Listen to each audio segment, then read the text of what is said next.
इरादा।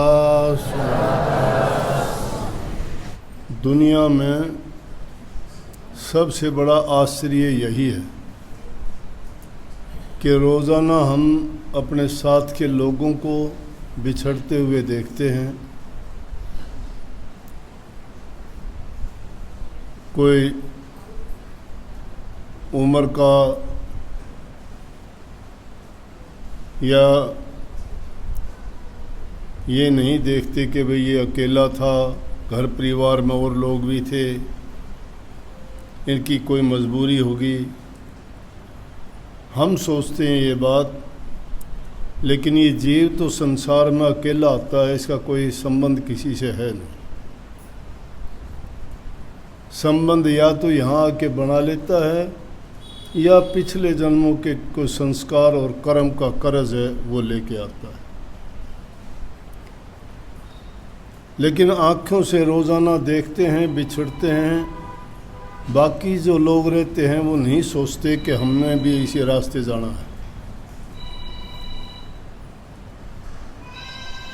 वो सोचते हैं गए वो गए, हम सदा रहेंगे, हमने नहीं जाना, हमारे पास मौत नहीं आएगी। और ये बात सोचते हैं, इसीलिए पाप कर्म में, बुरे काम में, लूट खसूट में, उन लोग कामों में लगे रहते हैं। किसी को दुख देना, खुद भी बिना सोचे समझे ऐसे काम कर देना, सिर्फ अपने स्वार्थ और लालच की पूर्ति के लिए, अपने विषय भोग आराम के लिए, अपनी सुख सुविधा के लिए दूसरे आदमियों को कष्ट देते हैं और खुद सोचते हैं कि सिर्फ हमें सुख मिलना चाहिए, दूसरे के साथ कुछ भी हो। ये तो जगत की रीत है कि आए हैं सो जाएंगे, राजा रंक फकीर, एक सिंहासन चढ़ चले, एक बांधे जात जंजीर। ये जगत की रीत है कि आए हैं और जाना तो सबको ही होगा, लेकिन एक जंजीरों में बंधा हुआ जाएगा और एक सिंहासन पर बैठ के जाएगा। जंजीरों में बंधे हुए कौन जाते हैं? खोटे मंदे पाप कर्म करने वाले। और सिंहासन पर बैठ के कौन जाते हैं? जो लोग पुण्य के कर्म करते हैं, धर्म कार्य करते हैं, परोपकार पर हित करते हैं।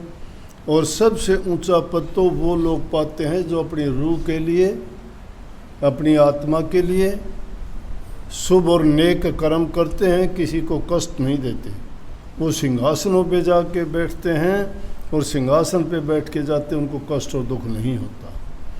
जो जंजीरों में बंधे हुए जाते हैं वो काल की कैद, नरकों के द्वार उनके लिए खुले होते हैं, उनमें डाल दिए जाते हैं और वो जीव कितने युगों तक कष्ट भोगता है कर्म के अनुसार। अब ये बुढ़िया जो बलाई, इसका पोता गुजर गया, बीतते सबके साथ है। किसी का भाई गुजरा, किसी का पिता गुजरा, किसी की माँ गुजरी, किसी की बहन गुजरी, किसी की स्त्री गुजरी, किसी का पति, दादा, कितने रिश्ते हैं हमारे सब के गुजरे हैं। कोई भी घर, मकान, परिवार ऐसा नहीं जिसमें कोई गुजरा ना हो। जगत की रीत है, जो पैदा होता है उसको अवश्य मरना पड़ेगा, जाना पड़ेगा। दुख होता है किस लिए? अपनापन मानते हैं, हमारा है वो। लेकिन संत ये शिक्षा देते हैं, कितना कहते हैं कि जगत में तेरा कोई नहीं है, तेरा कोई नहीं है। हम शरीर को खुद मानते हैं मैं हूँ, दूसरे शरीर को मानते हैं ये मेरा है। मैं हूँ तो ये मेरा बेटा है, ये मेरा भाई है, ये मेरा चाचा है, ये मेरा ताया, ये मेरी पत्नी है, ये मेरी संपत्ति है, ये मेरी धन दौलत है। दो ही चीज़ों का काम रह गया, मैं और मेरा। और मैं और मेरा का जब तक ये इंसान से छूटता नहीं है तब तक वो कर्म की मार से बरी नहीं होता है। अब मैं और मेरा मान लिया, वो चीज़ बिछड़ती है, छीनी जाती है। छीनता कौन है? वो तो अपने आप बिछड़ेगी। जो आया है वो जाएगा ज़रूर। जो तुम्हारे पास कुछ आया ही नहीं, जाएगा कैसे? तुमने कमाया है तो वो भी जाएगा, कमाया है तो खर्च भी करोगे। आया है तो जाएगा ज़रूर, पैदा हुआ है तो मरेगा ज़रूर। तो इसलिए उनको हम अपना मान लेते हैं, मेरा धन है, मेरा भाई है, मेरा लड़का है, मेरी संपत्ति है, और जब चला जाता है मेरा सब कुछ लूट गया।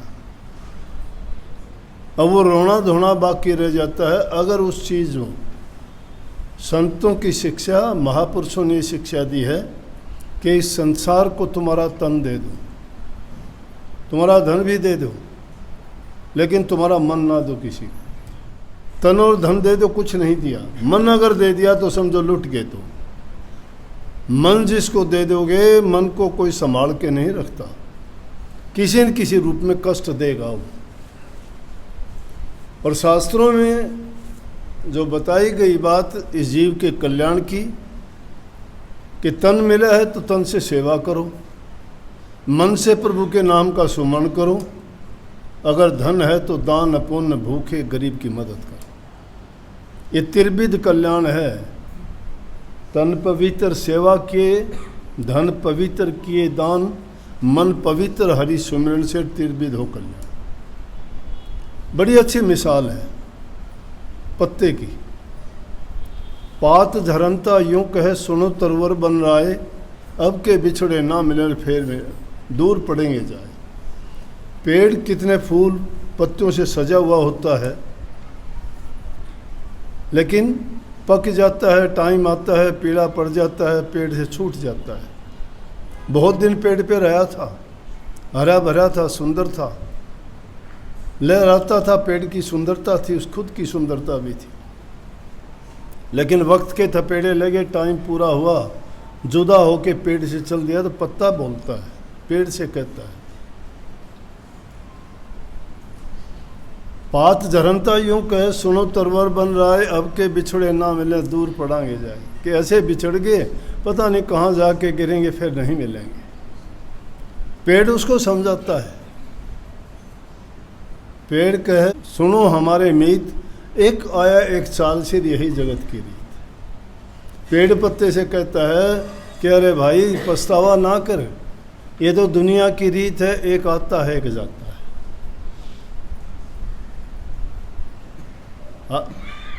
अब वो उसके रोने को देख के दुख है, पीड़ा है, संसारी हैं, परिवार वाले आदमी हैं, सबको होता है, हमें भी होता है। दुखी को देख के भी दुख होता है। उसका तो उसका खुद का अपना था, अगर विचार के देखो हमें भी पीड़ा होती है। कष्ट तो कष्ट ही होता है।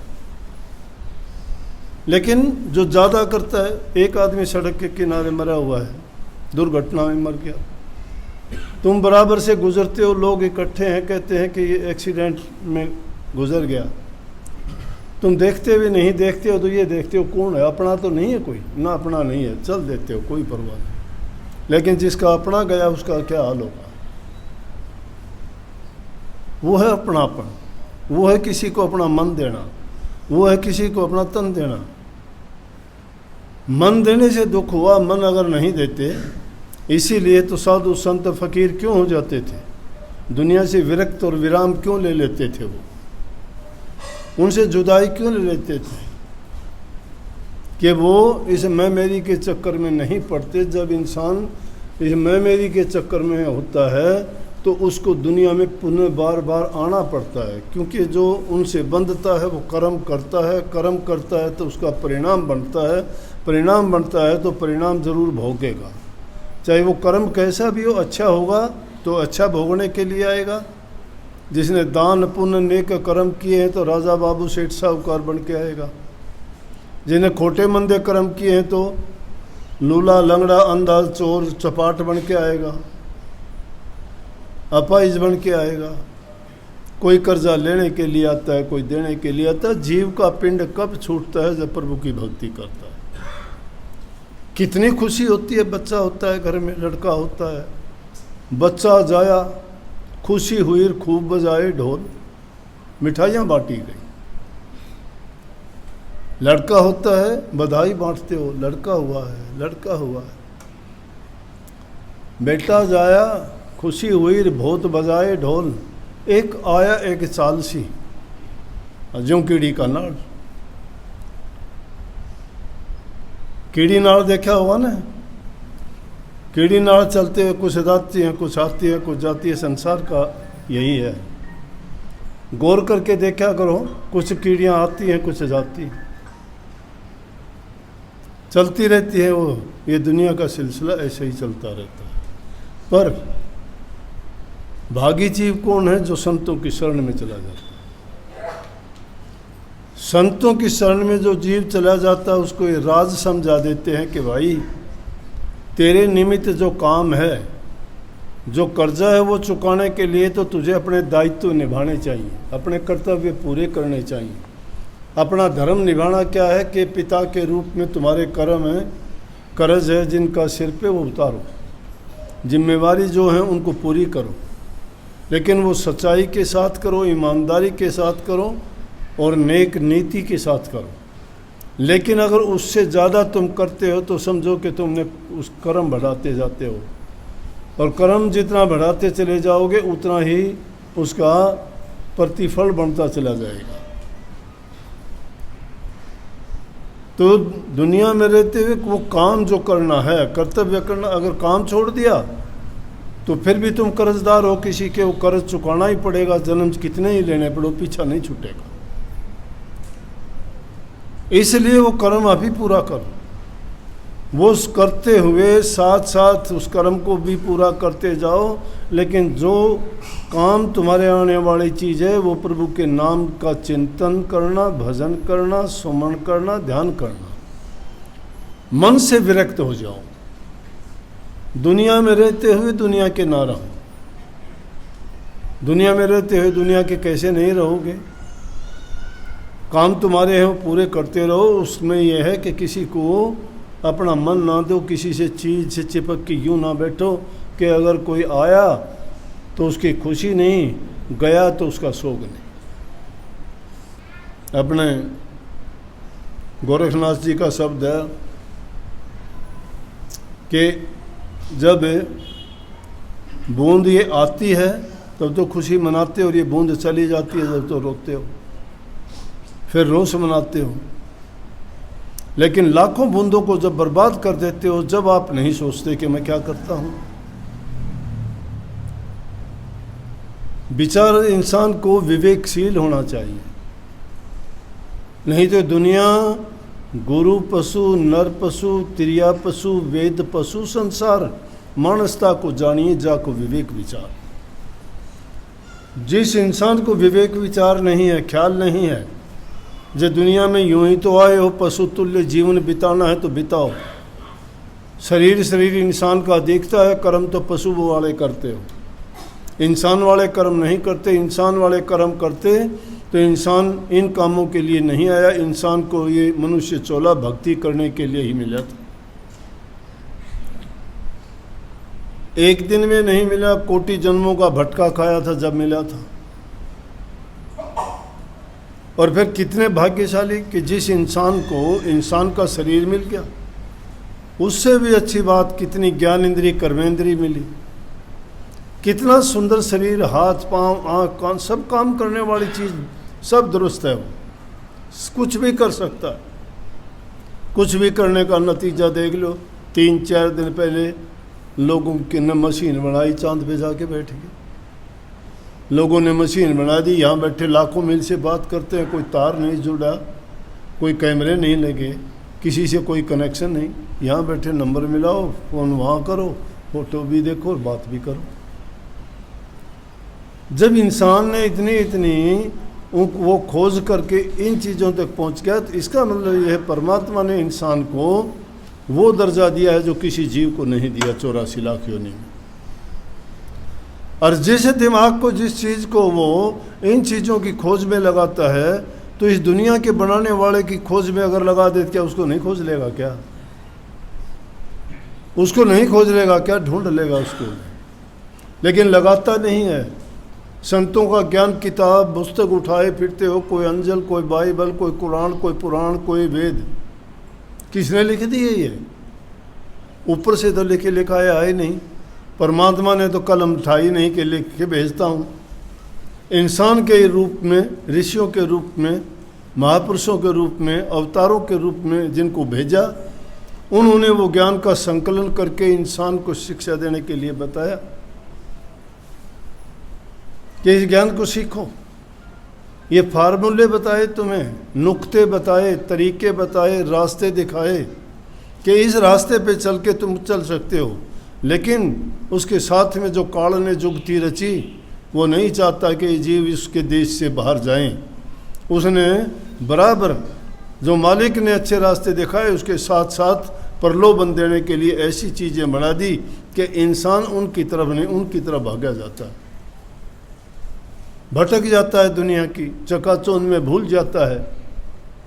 नर नारायणी शरीर का है इंसान के शरीर को, दोयम दर्जा है ये खुदा के बाद में। इस सृष्टि की रचना में 84 लाख योनि में इंसान दूसरे दर्जे की, वैसे तो पहले दर्जे की कृति है, लेकिन या तो प्रभु है या प्रभु के बाद में इंसान ही है। नर और नारायण ये शरीर के रूप में उतार दिया गया यहाँ, नर रूप में, और नारायण रूप में वो निर्गुण रूप में काम करता है। मौजूद है, हर जगह है, कण कण में है, हर जगह बैठा हुआ है, कहीं भी ना होते हुए सब जगह है, सब जगह होते हुए कहीं भी नहीं है। खोज और देख इसलिए नहीं पाते, वो आंखें नहीं हैं। जिन आंखों से हम देखते हैं उनसे स्थूल चीज़ों को देख सकते, निर्गुण को नहीं देख सकते। फूल में सुगंध है, देख नहीं सकते, सूंघ सकते हैं।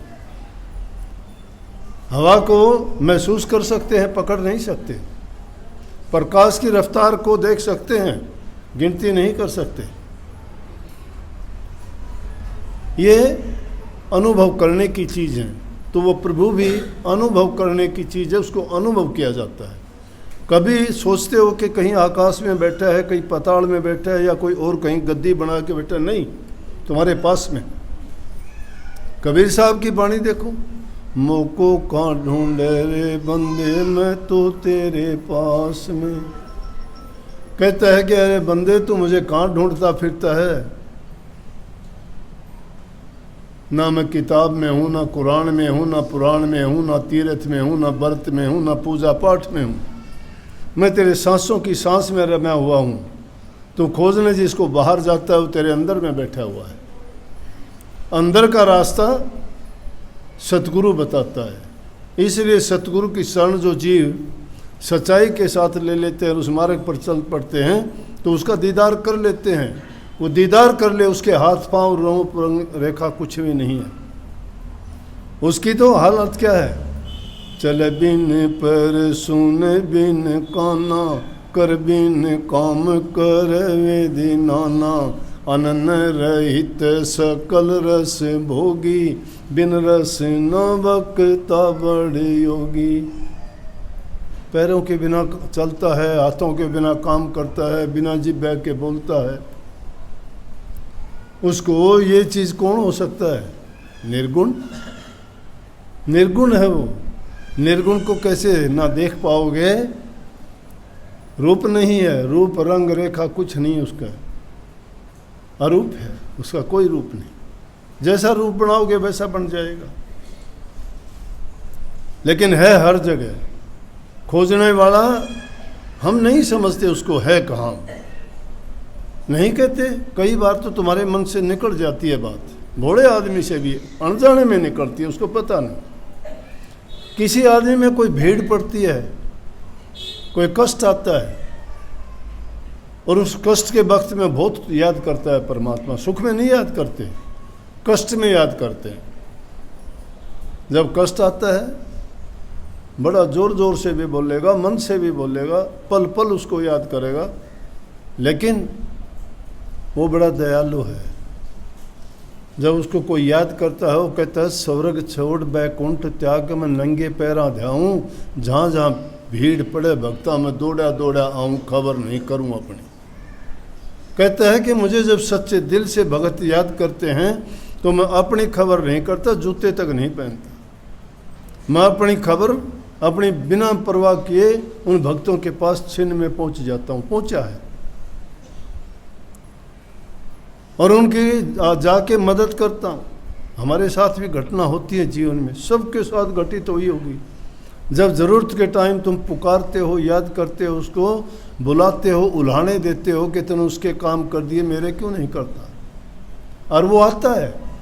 और देखते ही देखते तुम्हारा जब काम हो जाता है, वो काम कौन करता है? कभी वो डॉक्टर के रूप में काम करता है। कहते हो डॉक्टर साहब तेरे में राम बढ़ गया, मेरा बेटा जिला दिया। कभी गुरु को जाके कहते, हे गुरु जी मेरा तो ये काम हो गया था, मैं तो आपने याद करूं तो आपने जो है वो मेरे सारे काम ठीक कर दिए। किस रूप में आया? वो परमात्मा कहीं डॉक्टर के रूप में, कहीं गुरु के रूप में, कहीं किसी रूप में, एक रूप नहीं होता जो तुम्हारी मदद करने के लिए आ जाता है। वो उसके अंदर प्रेरणा स्वरूप होकर तुम्हारे काम करके चला जाता है और तुम्हें पता तक होने नहीं देता। तुम फिर भूल जाते हो कि काम तेरा कैसे हुआ था। भूखे को प्यासे को पानी पिला दे, भूखे को रोटी दे दे, दुखी का दुख कष्ट दूर कर दे, वो उस रूप में आके करता है काम और फिर दिखाई नहीं देता। कितनी ऐसी घटना होती हैं। अपनी एक सत्संगी थी जिंदगी, उसको काफ़ी सालों से अल्सर था, बहुत अच्छे प्रेमी, उसको अल्सर था। एक दो बार उसने दवाई दुवाई ली, थोड़ा ठीक चला, लेकिन फिर एक बार हालत ज़्यादा ख़राब होगी, दिल्ली चली गई। दिल्ली अपने ये कौन सा हॉस्पिटल है, अगरसैन हॉस्पिटल में इलाज करवा रही। तो उस टाइम गई, डॉक्टर ने देख के कह दिया आपको खून की ज़रूरत पड़ेगी, खून का इंतज़ाम करो। और वो बेचारे किसी को जानते नहीं। आफत आई ना, ज़िंदगी और मौत के बीच में झूलती है, तो उनको आफत आई तो याद आई कि महाराज जी कैसे करें, खून कहाँ से ले आएँ, अब किसके पास जाएं, किसको कहें। इतनी देर में एक नौजवान लड़का आता है और आके अपने आप कहता है आंटी जी आपको खून की ज़रूरत है ना। वो जानती तक नहीं कौन है। बोले हाँ। उसकी तरफ बोला मैं देखती रही कौन है ये। बोला कितनी ज़रूरत है?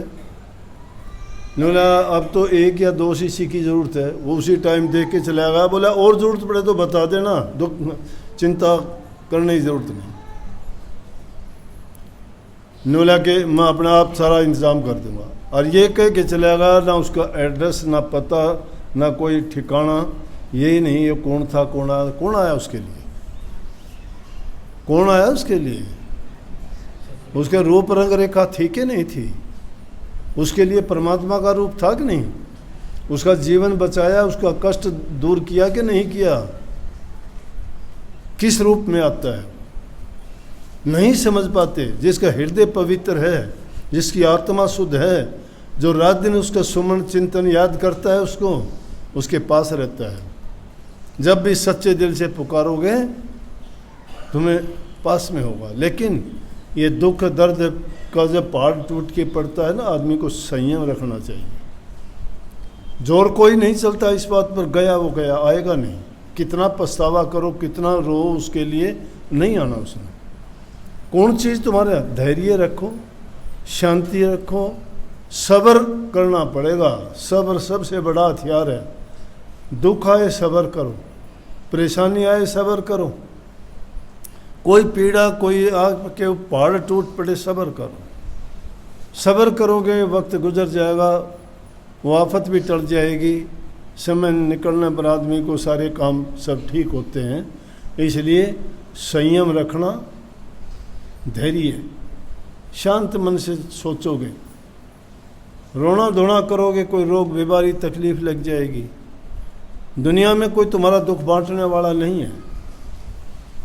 किसी को दुख सुनाओगे तुम्हारे सामने तो थोड़ा 1 मिनट के लिए करेगा, बाहर जाके तुम्हारे हंसी और मजाक उड़ाएगा। अपना दुख किसी को करने से कोई फ़ायदा नहीं होगा। उसके लिए थोड़ा एकांत में बैठ के चिंतन करोगे ना, तुम्हारा मन तुम्हें शांति देगा।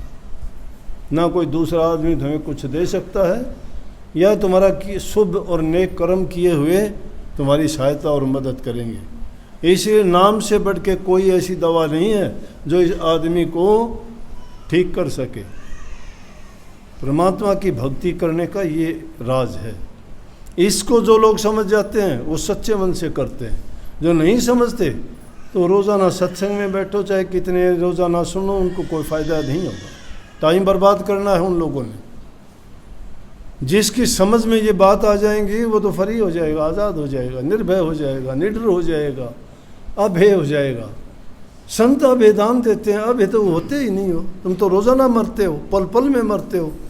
तकलीफ हुई तो मरे, बुखार आ गया तो मर गए, कोई घटना घटी तो मर गए। कहते हो क्या होगा? अरे होगा, रहो निश्चिंत, करो मत चिंता, चोंच दे सो चिंत करेगो, पाँव पसार पड़ा दिन सोवत, पेट दियो सो पेट भरेगो, जीव जिथे जल में थल में, पुण्य पाहन में पहुँचाए धरेगो, भूख ही भूख पुकारते सुंदर, कह तू तो भूख मरेगो। जिसकी जय भावना वैसा ही उसको फल मिलेगा। अपनी भावनाओं को अच्छी बढ़ाओ, कभी नेगेटिव सोच ना रखो। दुनिया प्रेम से भरी हुई है। ये रूह उस पवित्र देश से आई थी जहाँ शांति थी, जहाँ खुशी थी, जहाँ मंगल थे, और यहाँ इस काल देश में रोना धोना, कदम कदम पर रोना धोना, ये परेशान है रूह बेचारी। इसलिए संत समझाते हैं कि इसको वो आनंद और खुशी कहाँ मिलेगा? अपने अच्छी सोच में मिलेगी, प्रभु के नाम में मिलेगी, उसको याद करने से मिलेगी। इसलिए नाम का सुमरण किया करो, भूलो मत। नाम को यूं ही ना सोचो कि पकड़ा दिया 2 नाम 3 नाम 4 नाम, राम हो गया, ओम हो गया, राधा स्वामी हो गया, सत साहेब हो गया, सतनाम हो गया, 5 नाम हो गए, 3 नाम हो गए, ये फ्रेब है सब। नाम एक ही नाम तुम्हारे विचारों में समाना चाहिए, शुद्ध आत्मा और शुद्ध मन होना चाहिए, पवित्र सोच होनी चाहिए, तुम्हारे कर्म भले और नेक होने चाहिए, दूसरे का दुख दर्द और पीड़ा समझनी चाहिए, दया होनी चाहिए दिल में, हृदय में, प्रेम, हंसते हुए गुजारो जिंदगी को।